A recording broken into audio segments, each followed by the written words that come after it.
Hello everyone.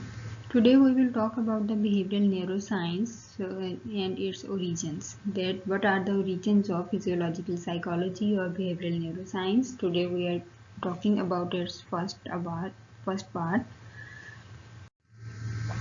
So this presentation has been created for the sole purpose of assisting students enrolled in applied psychology department, and their course is behavioral neuroscience. All of the material in the presentation is drawn from the course textbook Physiology of Behavior. So इसका हम 12th addition आज हम study करेंगे और इस 12th addition को लिखा किसने है? नील आर कार्लसन ने एंड मेलिसा ए बेरकेट ने.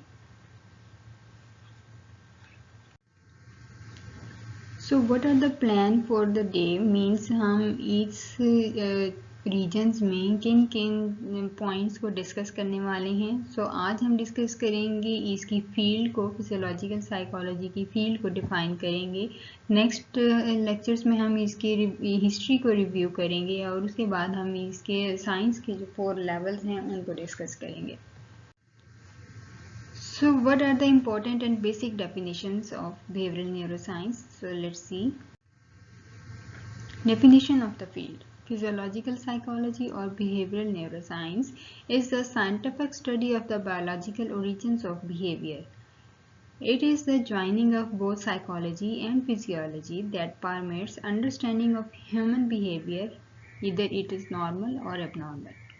अब क्या है फिजियोलॉजिकल साइकोलॉजी? क्या है कि एक साइंटिफिक स्टडी है जिसमें हम बिहेवियर के ओरिजिन्स को फाइंड आउट करते हैं बायोलॉजिकली. ठीक है, हमारे जो बिहेवियर्स हैं, हमारी जो साइकोलॉजी है, उसके ओरिजिन्स को हम बायोलॉजिकली डिफाइन करने की कोशिश करते हैं, आइडेंटिफाई करते हैं और साइकोलॉजी और फिजियोलॉजी की को आपस में ज्वाइन करते हैं ताकि हम ह्यूमन के बिहेवियर्स को अंडरस्टैंड कर सकें. इधर द बिहेवियर्स आर नॉर्मल और एबनॉर्मल. अब ये नॉर्मल एंड एबनॉर्मल क्या होते हैं ये हम नेक्स्ट चल के देखेंगे. So the question is what is behaviour. Actual में बिहेवियर क्या होता है? बिहेवियर क्या है? It is the manner of conducting one self. हम अपने आप को किस तरह से रिप्रेजेंट करते हैं, कंडक्ट करते हैं, उन मैनर्स को हम कहते हैं कि ये इट्स अ बिहेवियर. सेकेंड, हम कहते हैं anything that an organism does involving action और रिस्पॉन्स टू स्टिमुलेशन. कोई भी स्टिमुलस के अगेंस्ट हम जो भी रिस्पॉन्स देते हैं या जो भी हमारे एक्शन उसमें इन्वॉल्व होते हैं उसके ऑर्गेनिजम्स को हम कहते हैं that it is the behavior. Then number 3rd, the response of an individual, group or species to its environment. अब हमारा एक इंडिविजुअल का ऐसे इंडिविजुअल मेरा जो भी रिस्पॉन्स होगा किसी भी ग्रुप के अगेंस्ट या किसी स्पीशीज़ के या फिर मेरे इन्वायरमेंट के इसको लेके मेरा जो भी रिस्पॉन्स होगा उसको मैं कहूँगी कि ये that is the behaviour. Next we have 3 questions. First question is what is behavior? How is behavior expressed? हम behavior को किस तरह से express कर सकते हैं? ठीक है, हम कैसे express करेंगे? Have you any idea?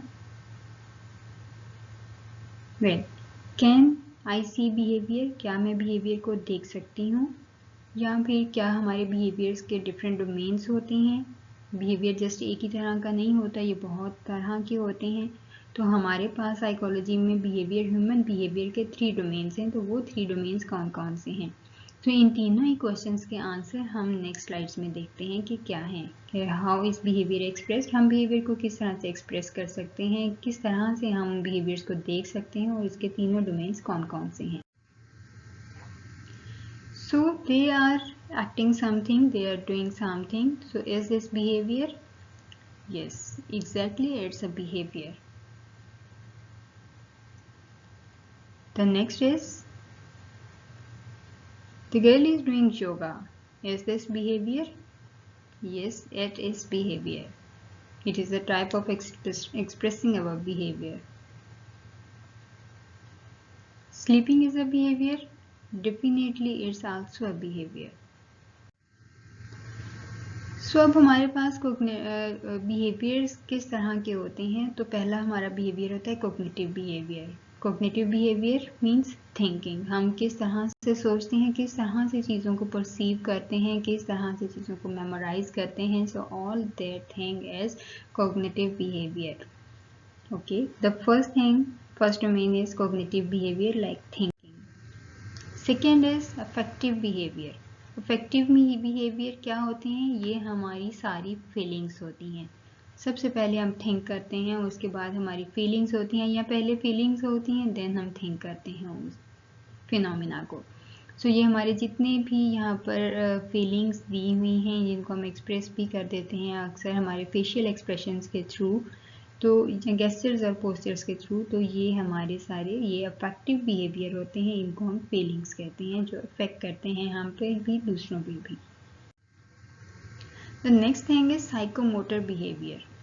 ये भी हमारे बिहेवियर की डोमेन है. दैट साइकोमोटर बिहेवियर, हमारी जो भी मूवमेंट्स होती हैं और उसका हमारी थिंकिंग्स पर जैसे इफेक्ट होता है उसको भी हम कहते हैं psychomotor behaviour. So the third thing is doing. पहला क्या हो गया हमारे पास? पहला बिहेवियर था हमारे पास थिंकिंग, दूसरा बिहेवियर था हमारे पास feeling, and third thing is doing. Think करते हैं, फील करते हैं एंड डू करते हैं. ये तीनों ही हमारे बिहेवियर्स होते हैं, ये तीनों तरह के. अब हमारे पास क्वेश्चन आता है कि इधर द बिहेवियर इज नॉर्मल और एबनॉर्मल. तो एबनॉर्मल बिहेवियर क्या होता है ये हम सबको पता है. That if we are doing effectively, we are happy with our environment, हमारी सोच से कोई इफेक्ट नहीं हो रहा, हम किसी सोशल नॉर्म को वायलेट नहीं कर रहे, हम अपनी ज़ात को और दूसरों की ज़ात को नुकसान नहीं पहुंचा रहे, then definitely our behaviour is normal.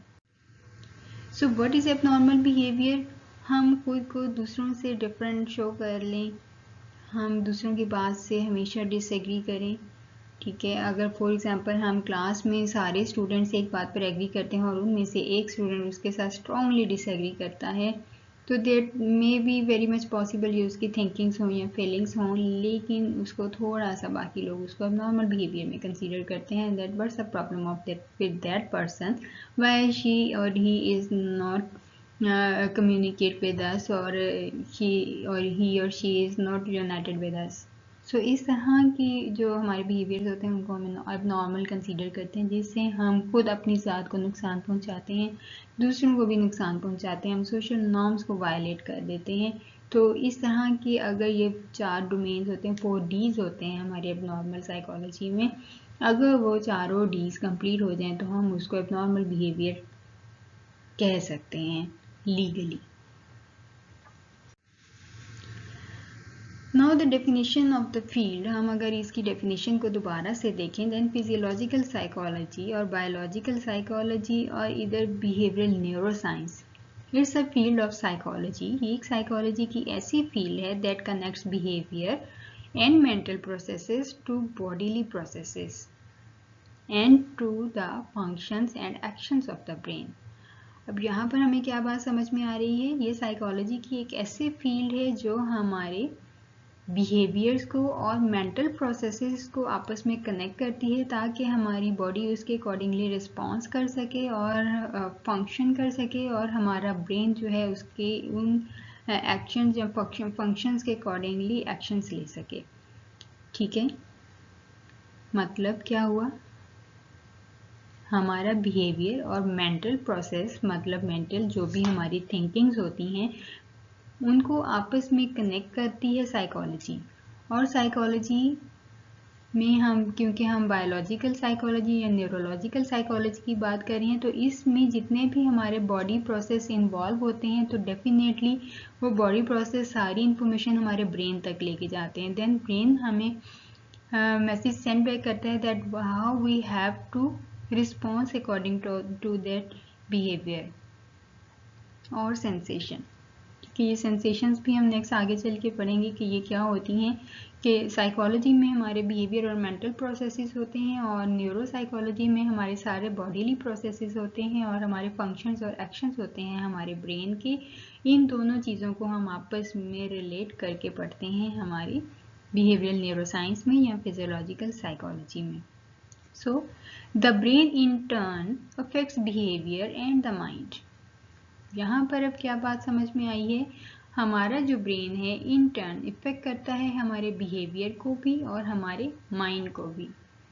Brain and mind, these two things are different. हम इनको डिफरेंट तरीके से पढ़ेंगे. That brain is something else and mind is something else. Brain क्या है, हमारा ब्रेन जो हम स्ट्रक्चर पढ़ते हैं हमारे ब्रेन का, that is lobe and that is frontal cortex, that is thalamus and each and everything which is under our skull, it's called the brain.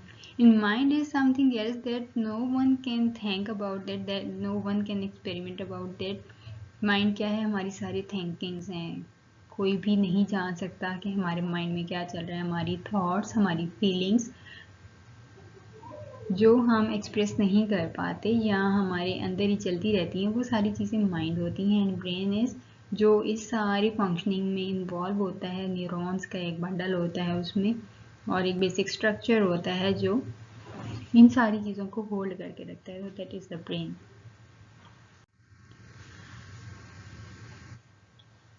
अब यहाँ पर साइंटिस्ट के पास भी कुछ चैलेंज है कि वो इन ह्यूमंस के नर्वस सिस्टम को किस तरह से कम्प्लीटली अंडरस्टैंड करें. So it's a very complex phenomena that हमारी थिंकिंग्स भी हैं, हमारा मेंटल प्रोसेस भी है, हमारी बॉडी भी रिस्पॉन्स कर रही है, हम बिहेवियर भी शो कर रहे हैं.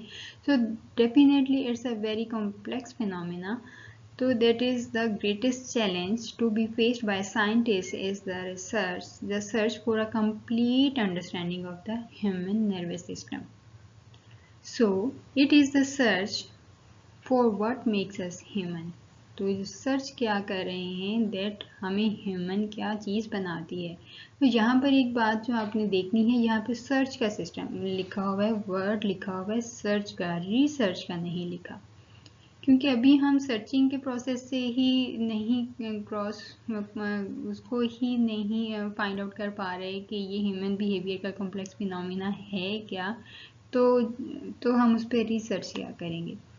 रिसर्च का मतलब पहले से सर्च कर लिया है, अब हम उसे दोबारा से सर्च करेंगे. So still we are under the process of search.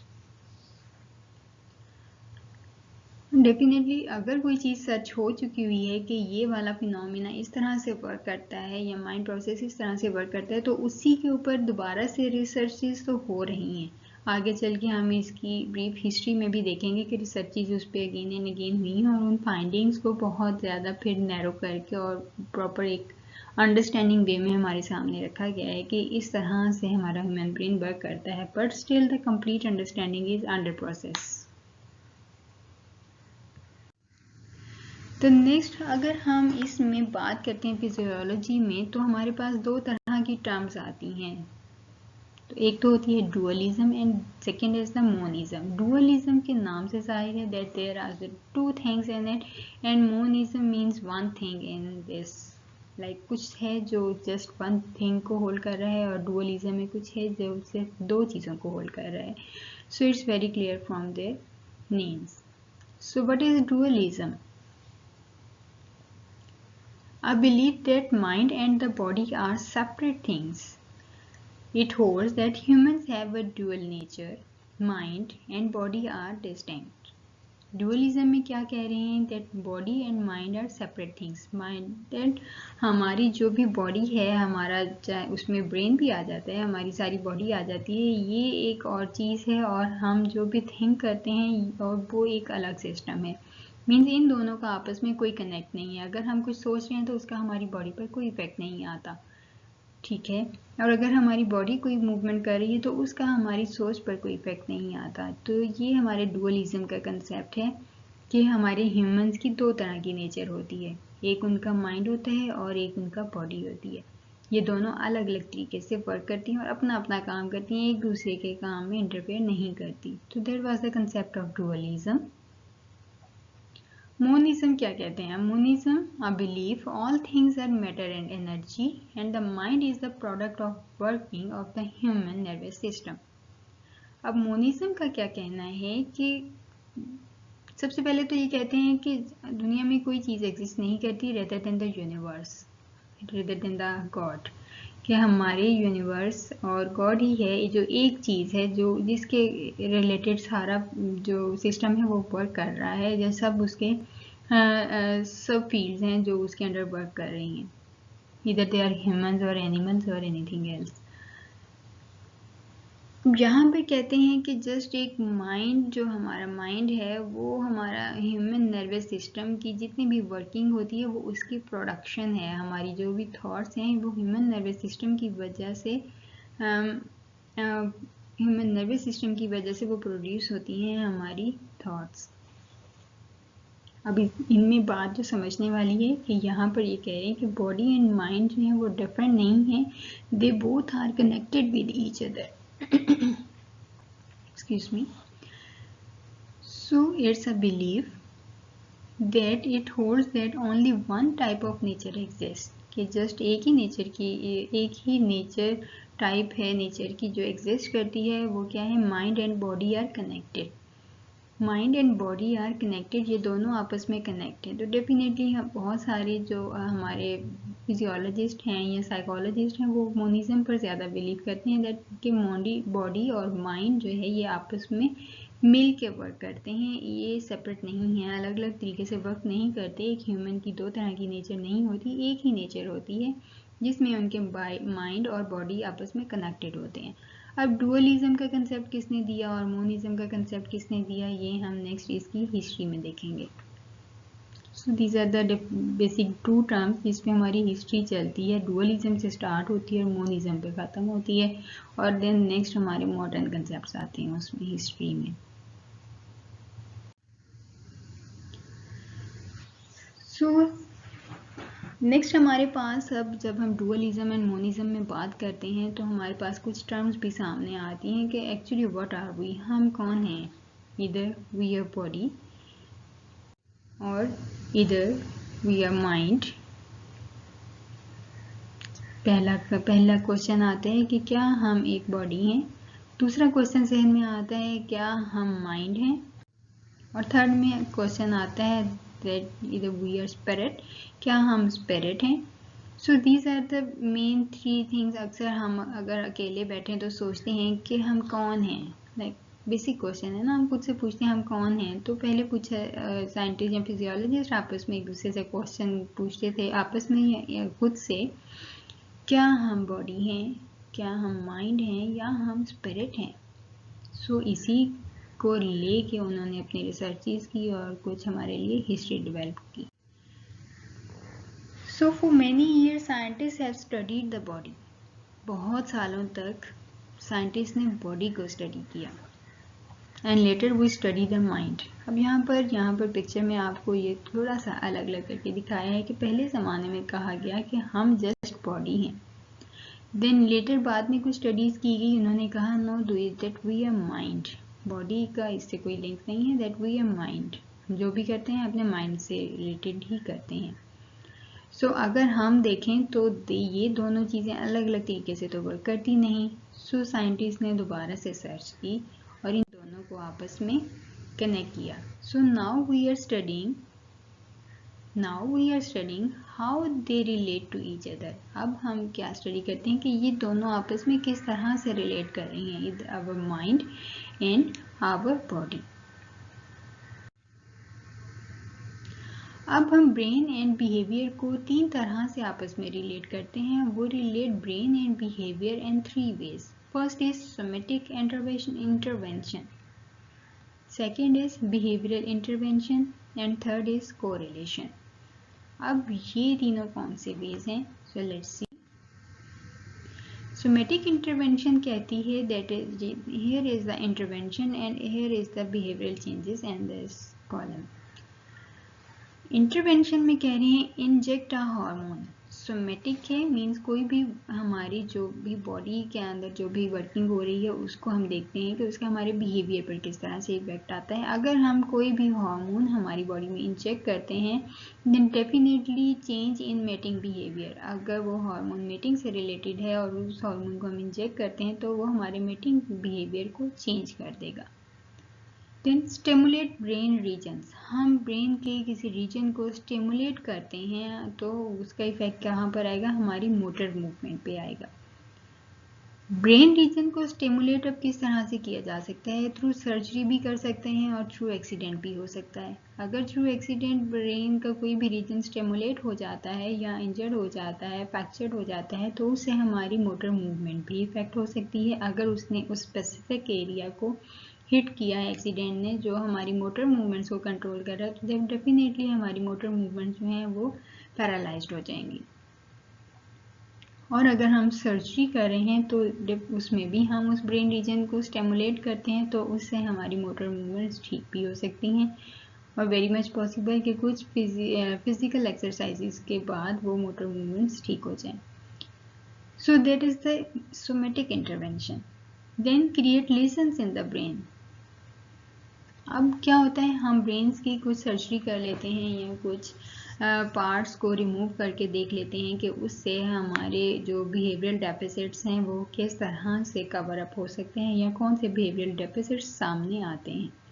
So these are the 3 basic somatic intervention जिसका हमारे बिहेवियर पर इफेक्ट आता है। तो ये these are the just examples. हम बहुत सारे और भी हार्मोनल इंजेक्शंस होते हैं मीटिंग के अलावा, और भी ब्रेन रीजन्स हैं जो मोटर मूवमेंट के अलावा हमारे और बॉडीली मूवमेंट्स या बिहेवियर्स को कंट्रोल कर सकते हैं। और हमारे बहुत से ऐसे ब्रेन रीजन्स हो सकते हैं बिहेवियर हमारे ब्रेन के, जो हमारे बिहेवियरल डेफिसिट्स को शो करते हैं। So there are the multiple behavioral deficits we can study in the psychology. Second हमारे पास आता है कि सेकेंड वे कौन सा है हमारी फिजियोलॉजी को स्टडी करने का, that is a behavioural intervention. अगर हमारा बिहेवियर चेंज होगा तो उसका इफेक्ट हमारे ब्रेन पर होगा। So that is the other thing. पहले हम ब्रेन को चेंज कर रहे थे और उसका इफेक्ट देख रहे थे हमारे बिहेवियर पर। अब हम कहते हैं कि हमारा बिहेवियर चेंज होता है तो इसका इफेक्ट होता है हमारे ब्रेन पर। Put mail with a female rat, change in the brain hormones.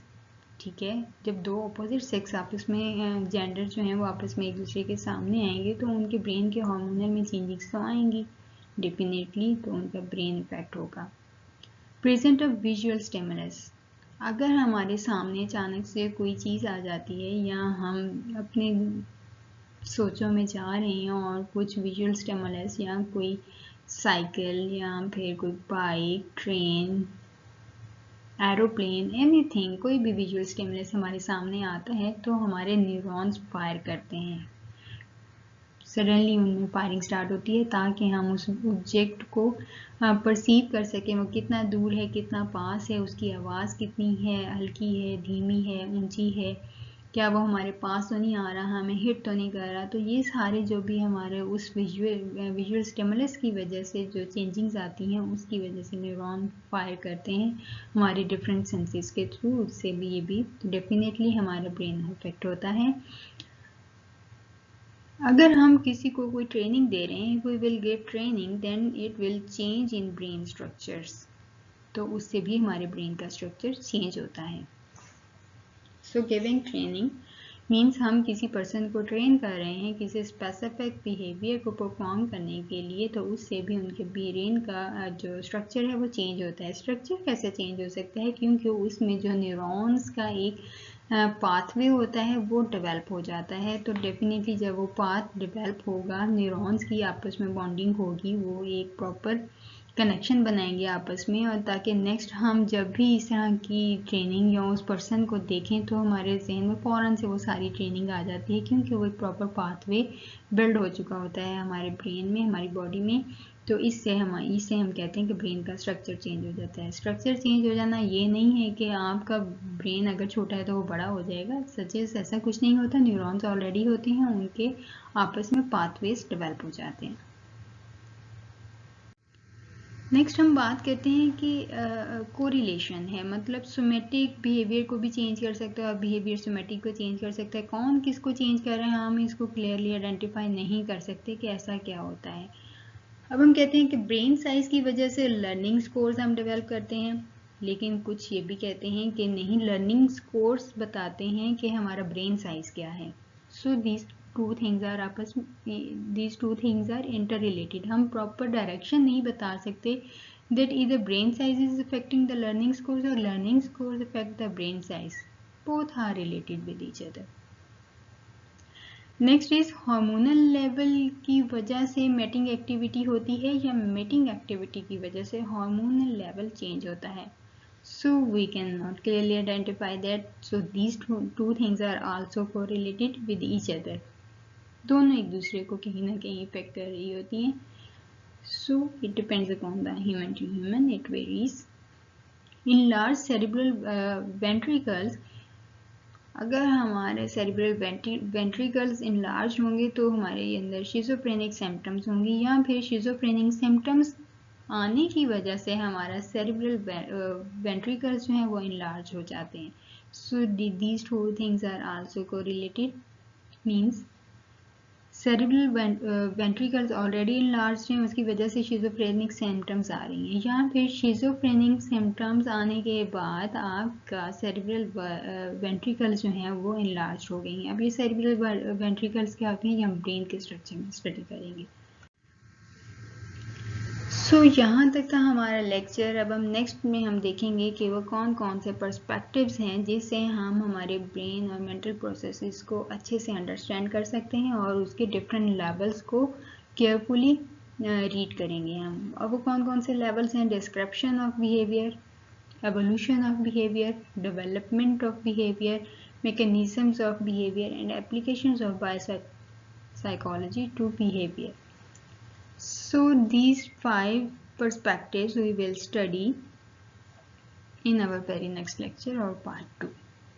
So if you have any question, then you may ask by writing in the comment box. So thank you.